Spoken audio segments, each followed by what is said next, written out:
Hello दोस्तों, इस पैर को क्या नाम दो स्टार प्लस के मोस्ट पॉपुलर शो में आपको दिखाया जाएगा। जो श्लोक होते हैं वो कहते हैं कि मैं आस्था से कह के आया हूँ कि अगर उसका मन नहीं है पूजा करने का तो उस पर कोई जोर ज़बरदस्ती नहीं है। वो इन सब चीज़ों को नहीं मानती है तो मैं उस पर ये सब चीज़ें थोप नहीं सकता हूँ। परिवार वाले जो होते हैं वो नीचे इंतजार कर रहे होते हैं कि शायद श्लोक जो है वो आस्था को मना के लेके आएंगे, लेकिन ऐसा कुछ भी नहीं होता है। हालांकि श्लोक जो होते हैं वो आस्था से जाकर यही बोलते हैं कि तुम्हें अपना घर परिवार प्यारा नहीं है क्या? अगर तुम पूजा को ऐसे छोड़ के आई हो, तुमने मेरे घर वालों का अपमान किया है। निरंजन जो होते हैं वो सब ये सब देख रहे होते हैं लेकिन कुछ भी नहीं कहते हैं। अंजलि जो होती है वो कहती है कि आज तक हमारे घर में कभी ऐसा नहीं हुआ है कि इन परंपराओं का उल्लंघन किया हो किसी ने, लेकिन आस्था ऐसे अपने पूर्वजों का अपमान करके गई है, उसको नीचे आना तो होगा ही।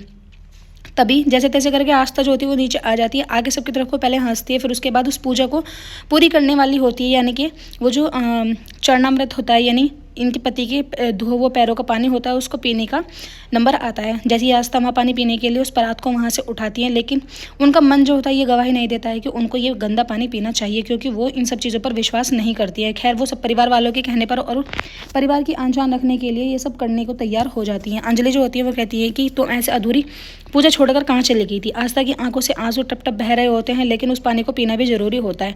आस्था जो होती है अपने मुंह तक तो उस परात को लेकर चले जाती हैं, लेकिन फिर उन्हें पता नहीं एकदम से इतना गुस्सा आता है कि वो उसको बहुत ज़ोर से दूर फेंक के मारती हैं और वो सारा पानी जो होता है नीचे बिखर जाता है। अंजलि इस बात को लेकर बहुत ज़्यादा शॉक्ड हो जाती है। परिवार वाले सभी शॉक्ड हो जाते हैं कि आखिर ये आस्था ने क्या किया। अंजलि जो होती है थप्पड़ लेकर चढ़ जाती है आस्था के ऊपर मारने के लिए, लेकिन जो पीछे से श्लोक के चाचा जी होते हैं यानी काका, वो रोक लेते हैं। कहते हैं कि अंजलि बहू जी आप ये सब क्या कर रही हो? आपको कोई हक नहीं है बहू पर ऐसे हाथ उठाने का। आस्था इस घर की बहू है और वो भी छोटी बहू है, इसलिए आप उस पर हाथ नहीं उठा सकती हो। तभी अंजलि जो होती है वो कहती हैं कि मेहरबानी होगी कि आप यहाँ से चले जाओ, हम में से आपको कोई नहीं रोकेगा। आप हमारी घर गृहस्थी के बीच में नहीं आ सकते हो। अगर आपको यहाँ रहना है तो फिर आप यहाँ पर तमीज़ से रहिए। हमारी बहू के बीच में और हमारे बीच में क्या हो रहा है ये सब चीज़ों में दखल देने को आपका कोई हक नहीं है। ऐसे करके वो श्लोक के काका की बेइज्जती कर देती हैं, लेकिन सोजल की जो मॉम खड़े रहती हैं वो भी वहाँ पर कुछ नहीं बोलती हैं। सब लोग यही तमाशा देख रहे होते हैं। अंजलि जो होती है वो कहती है कि तुम्हें बिल्कुल भी शर्म नहीं आई कि तुमने इस घर वालों का इस तरीके से अपमान किया है। आस्था जो होती है वो कहती है कि जब मैं इन सब चीज़ों को नहीं मानती हूँ तो मुझसे नहीं होगा। मैंने करने की तो कोशिश की है ना तुम सबके सामने, लेकिन मेरे मन ने ये गवाही नहीं दी है कि मैं किसी के पैरों का धुला हुआ पानी मतलब पीऊँ।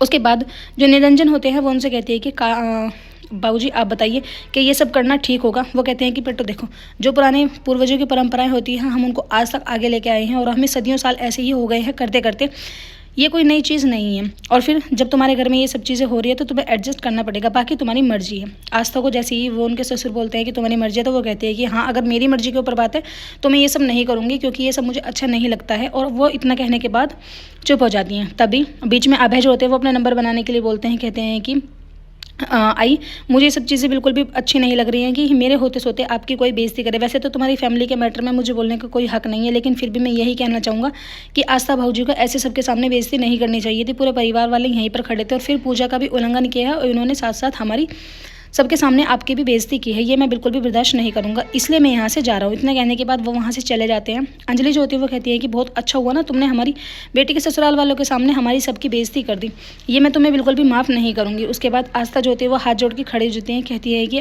आई मुझे प्लीज़ माफ़ कर दो, लेकिन ये सब मुझसे नहीं होगा। इतना कहने के बाद वो वहाँ से गुस्से से चली जाती हैं। अंजलि जो होती है वो कहती है कि तुम अब गुस्सा करके जा रहे हो, लेकिन याद रखना तुमने जो पूजा का उल्लंघन किया है इस सब चीज़ों का जो फल है तुमको ज़रूर मिलकर रहेगा। इतना कहने के बाद निरंजन जो होते हैं वो चुपचाप से वहीं पर खड़े रहते हैं। वो आस्था से कुछ कहने वाले होते हैं लेकिन साफ साफ नहीं कहते हैं। जैसी आस्था उन्हें जवाब दे के जाती है कि वो अपने हाथों को सिकोड़ कर रह जाते हैं। गुस्से में तो एकदम लाल पीले हो जाते हैं, लेकिन आस्था के सामने कुछ भी नहीं कहते हैं।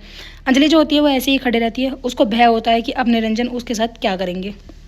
निरंजन जो होते हैं वो कड़ी कड़ी आंखों से अपनी वाइफ की तरफ को देख रहे होते हैं। कहते हैं कि तुमसे बिल्कुल भी घर गृहस्थी नहीं संभली और अब तो तुमने पूजाओं का भी जो पार्ट है सीख है वो अपनी बहू को नहीं दी। क्या तुमने पहले से नहीं बताया था आस्था को कि घर में कैसी कैसी पूजा होगी और उस पूजा में तुम सबको क्या क्या करना होगा? अंजलि जो होती है वो कहती है कि माफ़ करना साहिब, मैं जो है पहले ही बताना भूल गई थी। उसके बाद वो आस्था से बात करते हैं। कहते हैं कि चलो कोई बात नहीं, तुमने पूजा नहीं करी, कोई बात नहीं है। अगर बड़ों का अपमान हुआ है तो अगर तुम्हारी नज़रों में ये सब चीज़ें बेकार हैं तो रहने दो इन सब चीज़ों को बेकार। इतना कहने के बाद आस्था जो होती है वो वहाँ से चली जाती है। श्लोक ये सब तमाशा देख रहे होते हैं। उन्हें बहुत बुरा लगता है कि उनके बाबूजी की कोई उनके सामने बेइज्जती कर रहा होता है, लेकिन वो भी लाचार होते हैं। सभी के सामने किसी के सामने वो कुछ नहीं कहेंगे।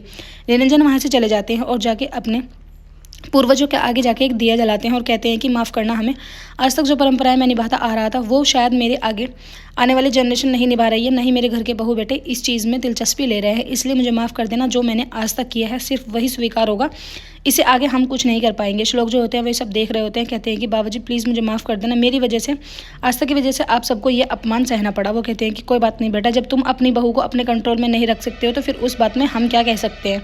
सोजल जो होती है वो कहती है कि आई तुम्हें ज़रूरी होता है कि सब चीज़ के बीच में बोलना। तुम्हें अंजलि बाबूजी से क्या कहने की ज़रूरत थी कि मतलब मेरी सोजल तो बहुत अच्छी है, वो तो सबका अपमान नहीं करती, सबका सम्मान करती है और इतने सालों से ये पूजा करती आ रही है। वो कहती है कि कोई बात नहीं बेटी, अब देखना अगर आस्था इस घर में सबकी नज़रों में गिर जाएगी तो तेरे ही नंबर बनेंगे ना, ये तो बहुत अच्छी बात है।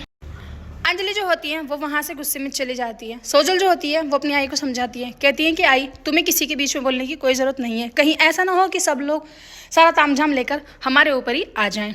उधर श्लोक जो होते हैं वो अपने बाबूजी को देखते हैं, उनको इतना बुरा लगता है इस बात का कि वो उनसे माफ़ी मांगते हैं, कहते हैं कि प्लीज़ बाबूजी मुझे माफ़ कर देना, जैसे तैसे होगा मैं आस्था को इस रंग में ढालने की ज़रूर कोशिश करूँगा और मैं आपसे यही मतलब वादा करता हूँ कि देखना जैसे नक्शे कदम पर आई चलती हैं ऐसे ही पर आस्था चलेगी। उधर आप देखेंगे जो श्लोक के दादाजी चाचा जी होते हैं काका यानी, और उनके जो बड़े भैया होते हैं वो दोनों आपस में बात कर रहे होते हैं, कहते हैं कि कहीं ऐसा ना हो कि ये सब लोग श्लोक आस्था को अपने वश में ही कर लें, लेकिन आस्था ऐसा नहीं होने देगी। उधर आस्था का श्लोक जो होते हैं वो सामान पैक करते हैं, कहते हैं कि तुम्हें मेरे घर से अभी जाना होगा क्योंकि तुम्हें यहाँ से ज़्यादा अपने घर वालों की फिक्र है, तो तुम ऐसा करो उनके पास ही रहो और अब देखना मैं तुम्हारे साथ क्या करता हूँ। आस्था बार बार उनसे मना करती है, कहती है कि श्लोक नहीं, तुम्हें मेरे कपड़े नहीं लगाने होगा और मैं यहाँ से कहीं नहीं जाऊँगी, जब तो तुम कहते थे कि तुम्हें यहीं पर रुकना है अब तुम मुझे खुद से यहाँ से भेज रहे हो। तभी वो फ़ोन करते हैं, कहते हैं कि दरोगा जी मैं ऐसे ऐसे बोल रहा हूँ और एक आदमी है जिसने बहुत बड़ा फ्रॉड किया है, उसके जो सबूत है वो मेरे पास है। तभी आस्था के कबर्ड से जो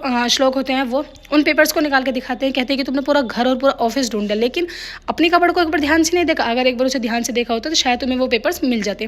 खैर कोई नहीं, दोनों के बीच में चिल्लाहट चल रही होती है कि तभी श्लोक उन पेपर्स को आस्था के मुंह पर फेंक के मारते हैं, कहते हैं कि लो पढ़ लो इन पेपर्स को, इन पेपर्स में तुम्हारे घर की बर्बादी लिखी हुई है।